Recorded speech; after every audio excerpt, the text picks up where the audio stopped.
Hi friends. இன்றைக்கி பிரசாந்த் சாருடைய நடிப்பில் வெளியான அந்தகன் படத்தை பற்றி பார்ப்போம். இந்த படம் பார்த்திங்கன்னா நேற்று தான் திரையரங்களில் வெளியாகிருக்குது. இந்த படம் ஹிந்தியில் ரீமேக்கான அந்தாதுன் அப்படிங்கிற படத்தோட ரீமேக்குன்னு சொல்லி எல்லாத்துக்குமே தெரியும். அந்த படத்தில் ஆயுஷ்மான் குரோரா, தபு இவங்களோட நடிப்பில் வெளியாகி சக்கப்போடு போட்ட படம். அப்போவே அந்த படம் 2018 வெளியான அப்போவே 30 கோடி பட்ஜெட்டில் எடுக்கப்பட்டு 400 கோடிக்கும் அதிகமாக வசூல் பண்ண படம். இந்த படத்துடைய ஹீரோ பார்த்திங்கன்னா அப்போ தேசிய விருது வாங்கினாப்புல. அந்த படத்துடைய உரிமையை தியாகராஜன் சார் தன்னோட பையனுக்காக கைப்பற்றி ஒரு அதிக விலையை கொடுத்து அந்த படத்தோட உரிமையை வாங்கியிருக்காரு. இந்த படத்தோட உரிமையை வாங்குறதுக்கு எவ்வளோ நிறுவனம் போட்டி போட்ட போதிலும் தன்னோட பையனுடைய வாழ்க்கை திரும்ப இன்னொரு ரீஎன்ட்ரி அமையணுங்கிறதுக்காக இந்த படத்தோட உரிமையை அதிக விலையை கொடுத்து அப்போவே ஒரு போட்டி போட்டு வாங்கிட்டார்.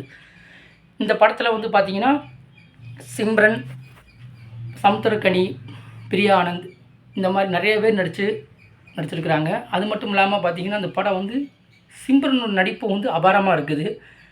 அந்த அதுல பார்த்திங்கன்னா உங்களுக்கு தபு ரொம்ப மிரட்டியிருப்பாங்க.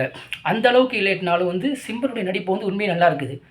இதுக்கு முன்னாடி பிரசாந்த் சாரை பற்றி லைட்டாக ஒரு விமர்சனம் பண்ணிக்கலாம்.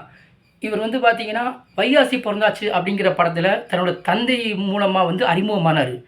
அந்த படம் அப்போவே அந்த காலகட்டங்களில் சக்கப்போடுபட்ட படம்.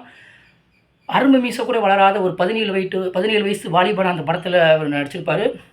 அவர் பார்த்திங்கன்னா அப்போவே அது பயங்கரமான ஒரு ஹிட் படம். பாட்டு எல்லாமே வேறு லெவலில் இருந்தது. அப்போ தன்னோட அப்பா அறிமுகப்படுத்தி விட்டு அதை அப்படியே கையை பிடிச்சி மேலே அவரே ஏறி வந்துட்டார். அப்போ இருந்து தொடர்ந்து ஒரு 10 வருஷத்துக்கு மன்னவா, ஆனழகன் தொடர்ச்சியாக ஒரு 10 வருஷத்துக்கு ஹிட் மேலே ஹிட்டு கொடுத்துக்கிட்டே இருந்தார். அந்த காலகட்டத்தில் இளம் தலைமுறையாக இருந்த விஜய், அஜித் இவங்களுக்கெல்லாம் இணையாக இல்லை, ஒருபடி மேலேயே இருந்தார். எது ரசிகர்கள் வட்டத்திலும் சரி, சம்பள விஷயத்திலும் சரி அவங்கள விட ஒருபடி மேலே அதிகமாகவே இருந்தார். அப்படி இருந்தவர் ஒரு 10 வருஷத்துக்கு அப்புறம் அவருக்கு மறுபடியும் எல்லாருக்கும் ஒரு சர்க்கிள் வர்ற மாதிரி சர்க்கிள் வந்தது. அப்போவுமே பார்த்திங்கன்னா நம்ம தியாகராஜன் சார் தான் ஜீன்ஸ் படத்தில் சங்கர் சார்கிட்ட பல பேரை இணைச்சி வச்சு நல்லா ரொம்ப ரிக்வெஸ்டாக பண்ணி அந்த படத்தில் ரொம்ப கஷ்டப்பட்டு ஜீன்ஸ் படத்தில் வாய்ப்பு வாங்கி கொடுத்தாரு. ஏன்னு கேட்டிங்கன்னா அப்போவே அந்த படத்தில் சங்கர் சார் அஜித்தை மனசில் வச்சு தான் அந்த கதை எழுதுன்னு சொன்னாங்க. அதனால் அஜித் சார் தான் நடிக்கணும் அப்படிங்கிற ரேஞ்சில் இருந்ததுனால அந்த படத்தில் பிரசாந்த் அதில் நடிக்கிறது இல்லை. அதனால் பிரசாந்த் சாருக்காக அந்த வாய்ப்பை வாங்கி கொடுக்கணுங்கிறதுக்காக தன்னோட பையனோட வாழ்க்கை மறுபடியும் ரீஎன்ட்ரி வரணுங்கிறதுக்காக அந்த படத்தில் கஷ்டப்பட்டு வாய்ப்பு வாங்கி கொடுத்தாரு. அதில் உங்களுக்கே தெரியும் ஜீன்ஸ் படம் எவ்வளோ ஒரு மிகப்பெரிய வெற்றி அடைஞ்சதுண்டு. அந்த வெற்றியை பிடிச்சிக்கிட்டு அதுக்கப்புறமா தொடர்ச்சியாக ஒரு 10 வருஷத்துக்கு நல்லா ஆண்டு வந்தார்.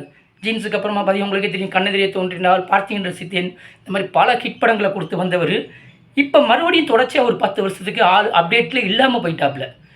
காரணம் அது உங்களுக்கே தெரியும், அவருடைய பர்சனல் வாழ்க்கையில் பிரச்சனை, அவர் தேர்ந்தெடுத்த கதைகள் எல்லாமே கொஞ்சம் சொதப்பல் ஆயிடுச்சு. அதிலிருந்தே அவர் கொஞ்சம் அப்டேட் இல்லாமல் ஒரு 10 வருஷத்துக்கு இப்போ அவர் பிரசாந்த்னா யாருன்னு இப்போ இருக்க 2K கிட்ஸ்க்கு யாருக்குன்னு தெரியாது. அப்படி இருக்கிற பட்சத்தில் மறுபடியும் தன்னோட பையனோட வாழ்க்கைக்காக அவரே ரிஸ்க் எடுத்து சொந்தமாக பணத்தை தயாரித்து சொந்த காசை போட்டு அவரே டைரக்ஷன் பண்ணியிருக்காரு. அதுவும் இப்போது பிரசாந்தோடைய தந்தை தியாகராஜன் சாருக்கு இப்போ எப்படி ஒரு 75 வயசுக்கிட்ட இருக்கும். அவரே டைரக்ஷன் பண்ணி தன்னோட சொந்த காசை போட்டு தன்னோட பையனோட வாழ்க்கைக்காக மறுபடியும் ரீஎன்ட்ரி கொடுக்குறதுக்காக இப்போ இல்லை, அந்த படம் ஆரம்பித்து கிட்டத்தட்ட கொரோனா காலகட்டங்களில் ஆரம்பித்த படம்.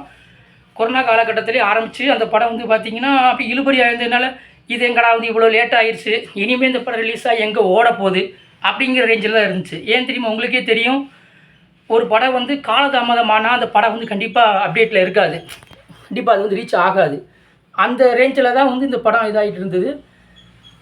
கண்டிப்பாக அந்த படம் ஒரு பெரிய அளவில் வெற்றி பெறணும்னு நினச்சி அப்போவே அவர் ஒரு கான்ஃபிடண்ட்டாக இருந்தார். அது மட்டும் இல்லாமல் இந்த படத்தில் அவர் கண் பார்வையற்றவராக நடிக்கிறதுக்காகவே ஒரு மாத காலம் கண் பார்வையற்றவர்களோடு சேர்ந்து பயிற்சி எடுத்துக்கிட்டாப்புல. யார் நம்ம பிரசாந்த் சார். அப்படி பயிற்சி எடுத்துக்கிட்டது வீணாக போகலை. உண்மையிலேயே இது ஒரு மிகப்பெரிய ரீஎன்ட்ரியாக இந்த படம் அந்தகனுக்கு ஒரு வரவேற்பு கிடச்சிருக்குது. இப்போ அவர் ஃபீல்டில் இல்லாதனால முதல் நாள் அப்படிங்கிறப்ப நேற்று பெரிய அளவில் வரவேற்பு கிடையாதுன்னு எல்லாம் நினச்சிக்கிட்டு இருப்போம். ஏன்னா அவர் இப்போ விஜய், அஜித் அளவுக்கு ரசிகர் வட்டம் இப்போ இல்லை. அதே அளவுக்கு இப்போ அவர் இருந்திருந்தாருன்னா இந்த அந்தகன் படம் மிகப்பெரிய வெற்றி அடைஞ்சிருக்கும். அவர் ஃபீல்டில் இல்லாதனால இனி வர்ற நாட்களில் கண்டிப்பாக அந்த படம் ரீச் ஆகி இவரை அடுத்து இன்னும் ஒரு 10 ஆண்டுகளுக்கு கண்டிப்பாக அந்த படம் அவர் இன்னும் தூக்கி கொண்டு போயிட்டே இருக்கும். தியாகராஜன் சார் வந்து தன்னோட பையனுக்காக இந்த 75 வயசுக்கு இயக்கி அவரே இயக்கி நடிக்க வச்சுருக்காரு தன்னோட பையனை சொந்த காசை போட்டு. கண்டிப்பாக அந்த படம் மிகப்பெரிய வெற்றி அடையும்னு நம்மளும் நம்புவோம். பிரசாந்த் சாருக்கு திரும்பவும் மறுபடியும் நம்ம 2K கிட்ஸுகளுக்கு அவரை வந்து தெரிய வைக்கிற அளவுக்கு அடுத்த மறுபடியும் நல்ல நல்ல கதைகளை தேர்ந்தெடுத்து அவர் நல்ல ஒரு நிலைமைக்கு மறுபடியும் வரணும்னு ரசிகர்கள் சார்பாக நாங்களும் வாழ்த்து செஞ்சுக்கிறோம். நாளைக்கு இந்த படத்தை பற்றி மறுபடியும் ரிவ்யூ வந்து ஃபுல்லாக கொடுக்குறேன். ஓகே, நன்றி.